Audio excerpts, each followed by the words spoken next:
Hi friends, എൻ്റെ മറ്റൊരു വീഡിയോയിലേക്ക് എല്ലാവർക്കും സ്വാഗതം. ഇതൊരു 2008 ടാറ്റ സഫാരിയുടെ റിവ്യൂ ആണ് ചെയ്യുന്നത്. ഇത് തേർഡ് ജനറേഷൻ വരുന്ന സഫാരിയാണ്. 2.2 ഡൈക്കോർ എഞ്ചിൻ എന്ന് പറയും.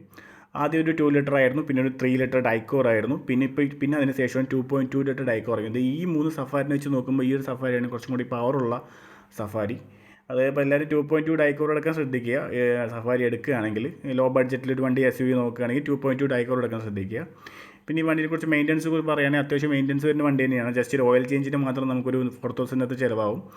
7 ലിറ്റർ എഞ്ചിൻ ഓയിലാണ് വരുന്നത്. പിന്നെ അതിന് തന്നെ ഏകദേശം ഒരു നല്ലൊരു ഓയിൽ ഒഴിക്കുകയാണെങ്കിൽ 15W40 ഗ്രേഡിൽ ഒരു 3200 3300 വരും.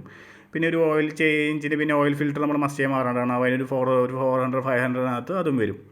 അപ്പോൾ അങ്ങനെയാണ് ഇതിൻ്റെ ഓയിൽ ചേഞ്ച് മാത്രം മെയിൻ്റനൻസ് ചെയ്യാനുള്ള കോസ്റ്റ്.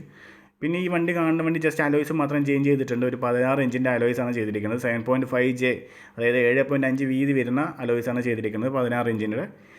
അത്യാവശ്യം കുഴപ്പമില്ലാത്ത ഹാൻഡ്ലിങ് കാര്യങ്ങളെല്ലാം കിട്ടും. ഈ ഇത് ഇടുകയാണെങ്കിൽ ഇതായിരിക്കും തോന്നുന്നു എനിക്ക് കുറച്ചും കൂടി സഫാരിക്ക് കറക്റ്റായിട്ടുള്ള ഒരു പുറത്തൊന്നും ഇല്ലാതെ കറക്റ്റ് വണ്ടീനകത്ത് തന്നെ നിൽക്കും. വേറെ പ്രശ്നങ്ങളൊന്നുമില്ല, ഹാൻഡ്ലിങ് പ്രോബ്ലമൊന്നും നമുക്ക് വരില്ല ഈ ഒരു അലോയ്സ് ഈ ഒരു അളവിൽ ചെയ്യുകയാണെങ്കിൽ. അടുത്തതായിട്ട് പിന്നെ ഈ വണ്ടിയുടെ എൻജിൻ സൗണ്ട് ഞാൻ കേൾപ്പിക്കാം. എൻജിൻ സൗണ്ട് കേൾക്കും.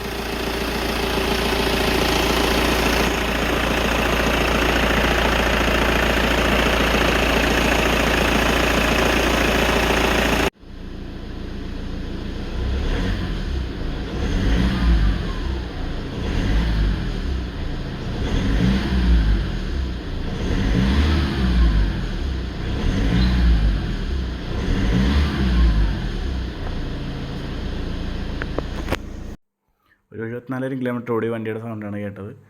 പിന്നെ ഈ വണ്ടിയെ കുറിച്ച് മൈലേജിനെ കുറിച്ച് പറയുകയാണെങ്കിൽ ഒരു 12 to 14 കിലോമീറ്റർ മൈലേജ് നമുക്ക് കിട്ടും. ഹൈവേയിൽ ഒരു 14 കിട്ടാൻ മാക്സിമം കിട്ടുള്ളൂ വിത്ത് AC-യിൽ. പിന്നെ ഈ വണ്ടിൻ്റെ സ്പെയർസിനെ കുറിച്ച് പറയുകയാണെങ്കിൽ സ്പെയർസ് എല്ലാം കോസ്റ്റ്ലിയാണ് കുറച്ച്. അതുപോലെ കിട്ടാൻ കുറച്ച് ബുദ്ധിമുട്ടാണ്. പ്രത്യേകിച്ച് ബോഡി പാർട്സ് എല്ലാം കിട്ടാൻ വളരെ ബുദ്ധിമുട്ടാണ്. റെഡിലി നമുക്ക് പ്രത്യേകിച്ച് കേരളത്തിൽ റെഡിലി കിട്ടാൻ വളരെ കുറവാണ് വണ്ടി സ്പെയർസ് എല്ലാം.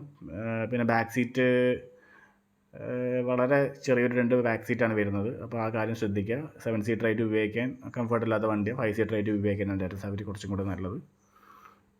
പിന്നെ ഇതിന് സ്പേസിൻ്റെ കോസ്റ്റിനെ കുറിച്ച് പറയുകയാണെങ്കിൽ ക്ലച്ചിനൊരു 8,000 ക്ലച്ചിനാവും. ഫ്രണ്ട് ബമ്പർ മാത്രം ഒരു 5,200 ഫ്രണ്ട് ബമ്പറിന് വരുന്നുണ്ട്. ഞാൻ ഈ 2 കാര്യം അന്വേഷിച്ചപ്പോൾ അറിയാൻ പറ്റിയതാണ്. അപ്പോൾ ഏകദേശം നിങ്ങൾ സ്പേസിൻ്റെ ഒരു ഐഡിയ കിട്ടിയെന്ന് തോന്നുന്നു.